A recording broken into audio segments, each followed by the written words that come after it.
আমাদের ভাগ্য আমরা একজন এরকম ধৈর্যবান সুন্দর কথা বলার বিরোধী দল নেতা পেয়েছি। যেমন আমরা ৭১কে বুকে লালন করতে পারিনি, ধারণ করতে পারিনি, বারবার মিথ্যা চেতনার কথা বলেছি, কোনো ক্রমে এই জুলাইয়ের চেতনা যেন কোনো আমলা হোক, এমপি হোক, মন্ত্রী হোক, কোনো কারো কারণে যেন জুলাইয়ের চেতনা নষ্ট না হয়। সর্বপ্রথমে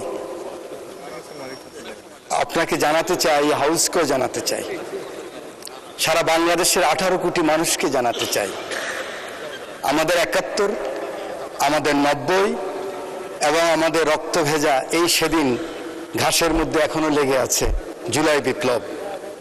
এই বিপ্লবে যারা আত্মাহুতি দিয়েছেন তাদের সকলের আত্মার মাগফিরাত কামনা করি। মাননীয় স্পিকার, এই সেদিন কুরবানের আগের সপ্তাহে আমি বেস্তিন হসপিটালে গিয়েছিলাম।